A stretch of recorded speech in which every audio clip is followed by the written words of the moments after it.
Yo, here we go my guys. Nizere kumeza fresh buri munsi abari episode. Iyi ni Aware TV show nk'ibisanzwe. Nizere ko wakanze subscribe kugira ngo buri episode isohoka ugibona gatanu kuri gatanu we mu bambere. Kandi no kunzogera iri ku ruhande kugira ngo ntagire amakuru nawe ngomba kurajya gucika. Ni Aware TV show buri munsi dufite impano nshya tugomba kuba twakugaragariza. Dufite vibe nshya. Kandi vibes zose nahandi zibera ni muri Aware TV show. Uyu munsi rero turi kumwe n'umuntu ukomeye cyane guys. He is the best rapper. Niwe muntu ushobora kuba wagukorera freestyle amasaha yose. Niwe muntu ushobora kuba wagukorera vibes uko bwije nuko bukeye. Muramutsa kisha wumva imirongo ye. He is the one and only. Welcome the house, Quencha P.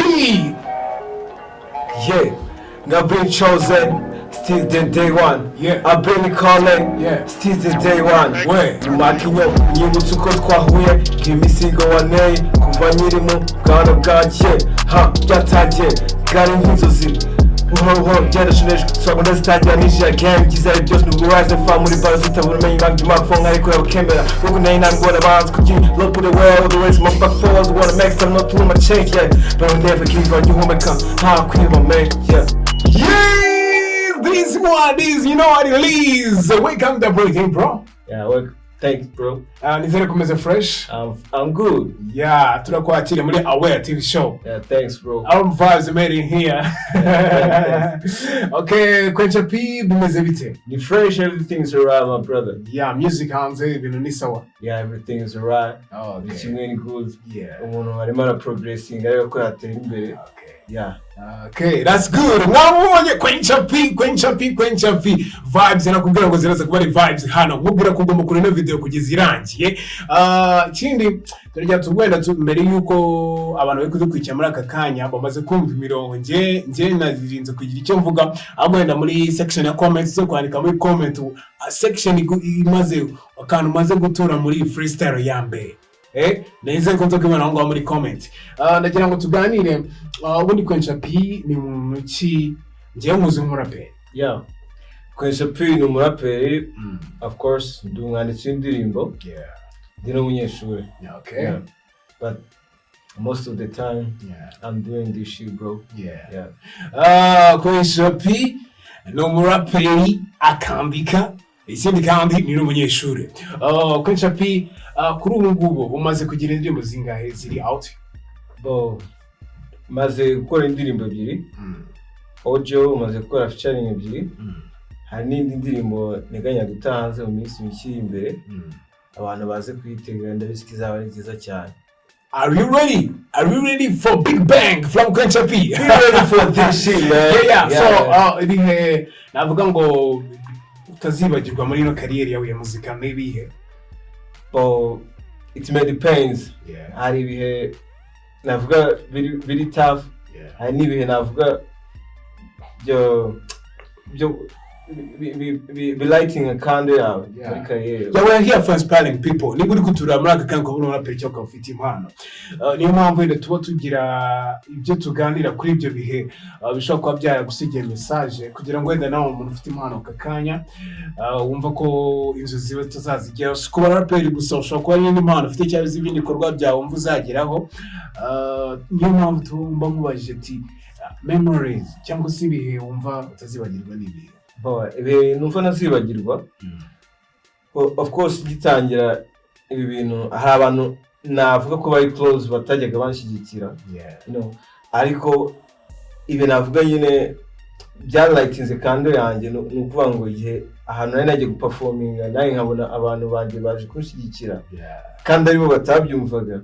Bima another kind of inspiration. Never give up. Abantu ntago wicara uje kubakonvenka nyine uwo munsi ahubwo wowe ukora noneho nibamara kubona nyine ibikorwa byawe bavuga ati wow. Yeah. Okay, drums are freestyle. Nuwe murongo aka kanya n'ubu ngubu wenda yurebye ku ndirimbo zawe murongo ushobora kubutajya uvuga ati umuntu ntago muva. Bo mu ndirimbo nagiye nandika. Yeah. Let's go. Go mu gitondo byukashimala uko buke and I say kimi say the word day see arasase uko niko ntangira nandika new verse yo bazavuga ibinyejana bizadushamo tworoha dushaka life ibe easy ruko byutse mbani mushya hari those last night nkora mu mipangura isanshaka imyako yanyize amaboko ntajya guhema shakari ngende hano n'ubu ndacyahiga sinatuza mfite ni nka Nelson Shen mu gahinda kandaza hope ni yabuze izanikamba muri stereo kono maboko agiye ibicu banagakora ayo mafu n'ubu ndacyahiga that's a little one, that's a little freestyle from Kora P. Impamvu nari nkubwiye gutyo buri mu artist wese afite indirimbo imutaca cyangwa se indirimbo ifite aho imukora akavuga ati indirimbo uko byose kose ni indirimbo nshobora kuba wenda narayanditse bitewe wenda iyo freestyle cyangwa se icyo gitero ujya kucyandika ni gute wiyumvaga muri ako kanya?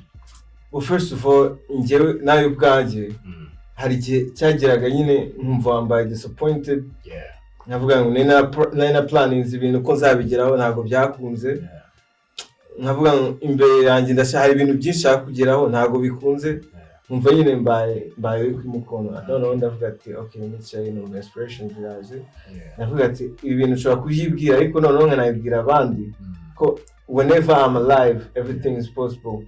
Yeah. Oh, that's good. Buri muntu wese agira ibihe bikomeye, agira ibihe byo kuba yacika intege, ariko se nkavuga ati Kora P kuri ubu ngubu kubijyanye n'uburyo ukora mu muziki wawe, ni ibihe bice wenda uburyo ubona by'ingenzi kugira ngo umuziki wawe ube wabashije kuba wajya hanze ari indirimbo ikoze neza, watubwira wenda nk'ibice ugenda unyuramo kugira indirimbo wayikoze iri out? Wow, njyewe ibintu byanjye kugira ngo bigende neza ndabanza nkicara nkandika first of all, nkamenya ngo ese ni iki nshaka guhereza abantu banjye, and then namara kukibona noneho nkicara ngakusanya idea z'ingenzi nkandika, noneho akazaho session ya recording, and then after that production byose bimaze kugenda neza nkareba ukuntu nza kubihereza abantu. Ese ni iki ujya witaho cyane wenda mu bijyanye no kuba wakora igihangano cyawe? First of all, njye numva ngomba ikintu cya mbere nitaho ni ikintu cyitwa lyrics, cyangwa se imyandikire. Ko lyrics ni ikintu kidasaza, anytime wanditse ikintu cyiza, anytime kiba gishobora gutacinga umuntu nyine uri muri iyo vibe. You know that.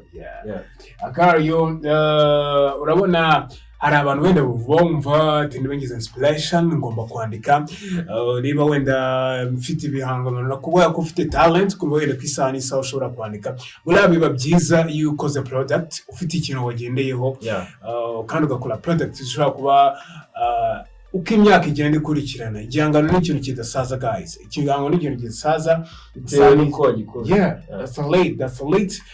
Tubwira ikintu cy'ingenzi, ikintu witaho nikijyanye n'imyandikire, nkunda ko wenda ari niba uri umuhanzi udukurikira kanya n'ikintu ukwiye kwitaho cyangwa se umwimerere w'igihangano cyawe aba ari cyo kintu uragiye urebaho cyane. So areba se Kora P, wenda tuvuge uri married?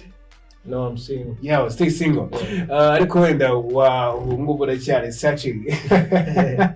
I'm very searching.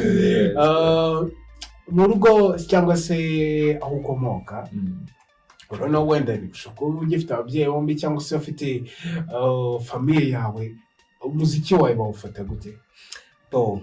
Barabyumva barashyigikira, always bambwira keep your head up, and I say I never give up. Se uri mu rugo akenshi ugiye kuki? Ndi mu rugo mostly mbanimo ndumva indirimbo, at the time nyine nta bintu byo gukora. Sometimes I pick up my guitar and play. Uzi no gucuranga guitar? That's a late. Ni umwe mu baraperi bagiye gucuranga guitar wallahi.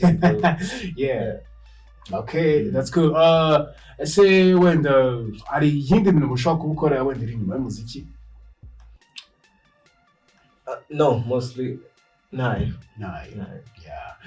umuziki nicyo kintu wumva wenda ushobora kuzakora iminsi yose. Guys, niba ari ikintu cyiza nko gukora ikintu uri passion muri cyo, kuba wakora ikintu ukavuga ngo iki kintu ngomba kugiha life yanjye, ngiye gukora umuziki ari ibintu numva ngomba kurajya nkora amasaha 24 cyangwa se umunota ku munota, nicyo kintu ngomba gukora, bituma byongera icyo nabwita n'ibintu nk'ubunararibonye mu bintu ukora. Ukakora music igomba gukundwa n'abantu bose, naniho na product nziza ziva by the way. And you never get tired, by the way. Ntago wavuga ngo uracika intege cyangwa se uvuge ngo umunsi ni wakoze indirimbo ukagira views nkeya, ejo nakoze indirimbo, bigenda bihindagurika. Kwenca P hari indirimbo uherutse gushyira hanze. Give some samples of freestyle ukundira muri gushyira out. Ubutaka bweze imbuto ndagenda kura gurirwa inka za nkamiwe nkavibwana rerero ry'abasokuruza bangi koko ni gakondo byari zabahanga wabo wagihanga nanjye ndi umusizi wo muhanje. There's a lead. Indirimbo itagute ahita ndi Rwanda. Ndi Rwanda bashobora ko bayisanga aka kanya. Shaka kuba bayisanga kuri channel yanjye. Ya Kwenca P. Ya kuri YouTube. Ku Nyarwanda. Aka kanya imbuga nkoranyambaga ukoresha zawe nizihe? Imbuga nkoranyambaga nkoresha harimo Facebook, harimo Instagram, sometimes na TikTok. Mention them bagufollowing imbuga nkoranyambaga za Kwenca P. Kuri Instagram nyunda gukoresha cyane Kwenca P. Kwenca P. Kuri Facebook Kwenca P. And then kuri TikTok Kwenca Uno. Kwenca number 1. Kuri Facebook, Instagram hose ni Kwenca P. Ushobora kugenda ukamukunda follow, ukagenda ukurikirana ibikorwa byiwe, ukagenda kuri YouTube channel ni Kwenca P of course. Indirimbo ziwe zose ukazireba, hari za top performance hano nazo ukaba wabasha kuzireba. Then muri section ya comment ukatubwira wenda uburyo wumva zimeze, ukagira n'ubutumwa mugendera ku muziki. By the way, tuba twabazanye hano kugira ngo murebe ishusho y'aka kanya ko bameze hano mu muziki. Twe ntago tatuje kumurika impano, ahubwo tatuje kumurika ibikorwa by'abantu aho bageze n'uburyo bahagaze, then ugatanga ibitekerezo byanyu aho bakwiye kuva aho bakwiye kugera.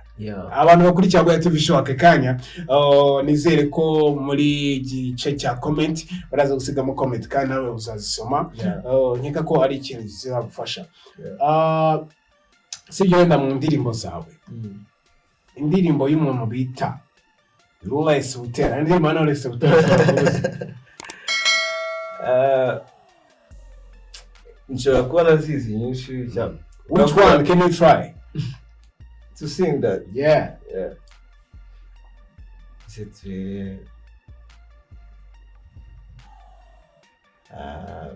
Nzabamaje. Okay, twagiye. Kurira bibaho mu buzima ariko biba byiza iyo ufite uririra, ntiwatuma haririra ryanjye na rimwe rigwa ku butaka, urutugu rwawe niyo ndirira.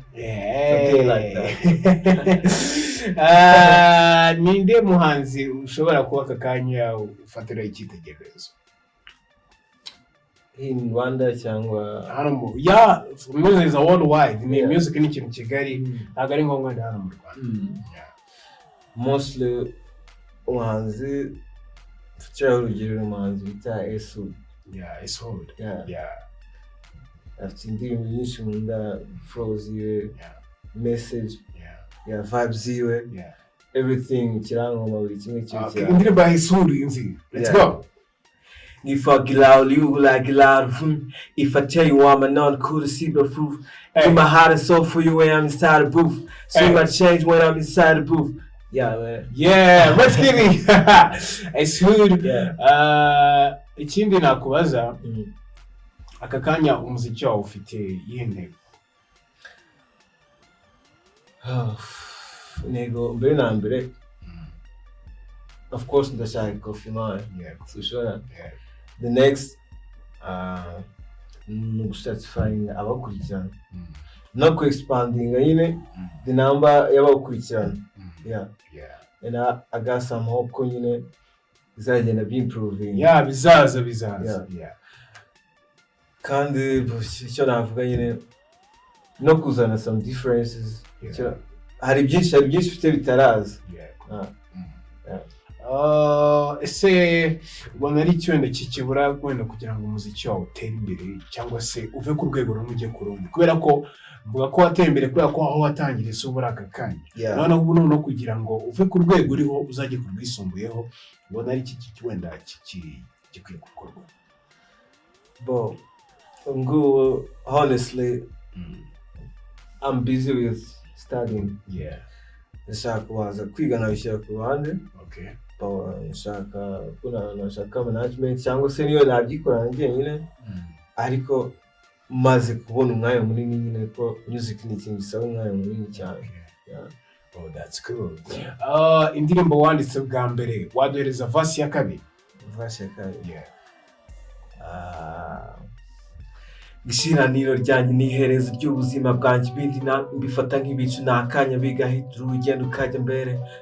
Mu gihe bw'iyi minsi kibobe stable ngende stable sinava ku bintu niko biri. So much risk my living, I be walking on a fire. Mbikora for life, mbikora ndi serious. Nshaka umucyo, I'm ready. Si bwa bwenge bw'amagenzi, simbona impamvu n'imwe yatuma reka wendimo. Zineza yuko ari ukuri ndatenebuka, kandi hari byinshi amaso kibona. That's it. Indirimbo bayita gute? Bayita Nindamuka. Nindamuka, nizere ko indirimbo igomba kuzagushimisha. Niba utarayireba genda uyirebe, ariho ko uzabonamo message. Ese indirimbo zazikunda kwibanda ku buhe butumwa? Mostly indirimbo zanjye icyambere ni hope. Hope kandi kumva ko ibintu byose bizagenda neza. I believe ko every time nyine umuntu aba akiri muzima, everything will be alright. Mostly ni hope no kuba honest. Kwenca pi mu bwana bwe niki kintu ushobora kuba wibuka gishobora kuba cyaraguteye isoni gikoze?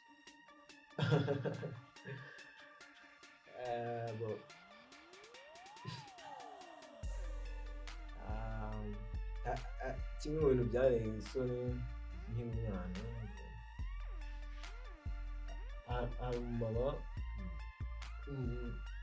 yigeze kuza mu rugo, and then yaje kudusura, musaba ko nyine yaca bugufi nkamwongorera nyine, hari ibintu ashaka kumubwira. Ariko byarangiye musomye mu buryo buri aggressive.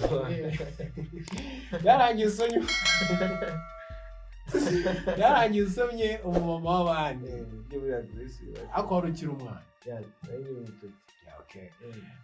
Kwenca pi ni akahe kazi wumva gasuzuguritse kuri wowe utakora? Akazi igihe gasuzuguritse kuri njye ntakora ni kwiba. No kwica. Kwenca pi, ni iki kintu wenda ujya wumva gishobora kugora gufata imyanzuro? Ikintu gishobora kugora gufata imyanzuro ni igikwi. Kubera iki kwenca pi? Hano mudakora ibiko kubera iki? Ubukwe cyangwa se biriya bintu man, ni ibintu nyine ni umuntu bamugiye kubana imyaka iruta iyo wabaye n'ababyeyi bawe cyangwa iruta iyo ababyeyi babaye nawe, kandi cya kabiri ntago ari itungo wenda avuye ngo ubuze kuri manager gutya. Umugore ntago ari itungo. So ni ukuvuga ngo icyambere umuntu agomba gushishoza kandi njye numva bigoye, njye numva binanteye n'ubwoba man. Nese wumva ari iki kigoranye wenda kuzamuka kuko ni benshi babazana abagore? Njye family numva nyine mostly ni ijoro rito tu. Muri gahunda zose tuvuga ko nta gikwe uteganya gukora? Ntabwo uvuze ko nta gikwe nzakora, ariko njye ni ikintu numva giteye ubwoba kugikora, kuko nubwo ari ijoro rito ariko ni n'ukuzimu man sometimes. Nishatse umuntu ntubashe kumvikana, hari ukuntu akakudisappointinga, hari ukuntu nyine ubuzima bwawe bukurikiyeho ukuntu kutagenda neza. imwe mu ndirimbo ya Bulldog z'umurongo wayo wawe uduhereza.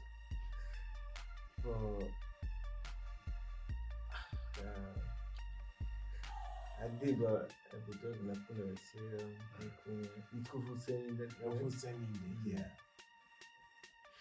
ku microphone behalf maze abagore b'amatayi basige bononekaye bambishyura ibyo bamaye vuga muri rusange udamwe kanisa mu gutanga amasakrame bw'abayuda sinjya mbaha abatisimu bamora ko ntabukira mu miryango y'abasirimu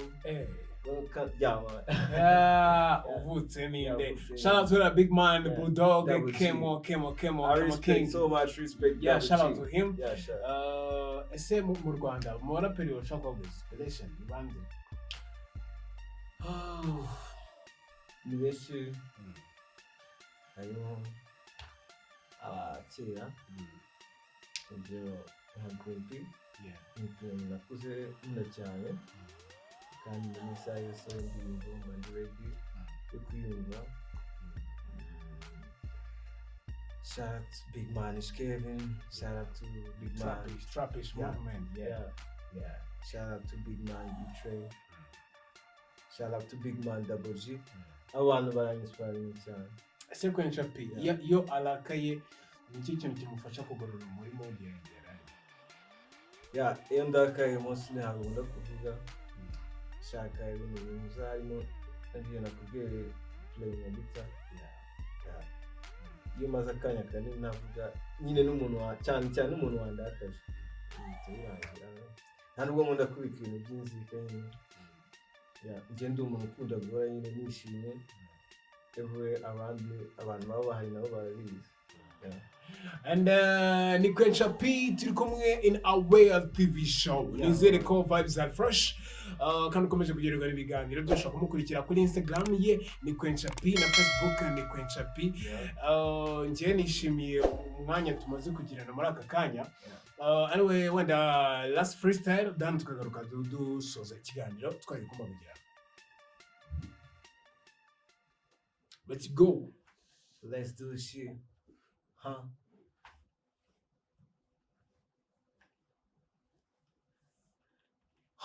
Yeah.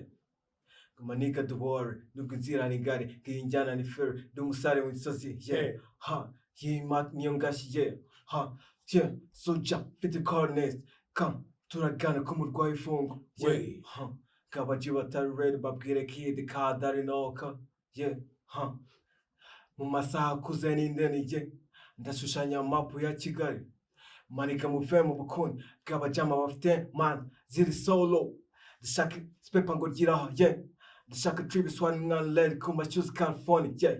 Gize indege wishes take off, yeah.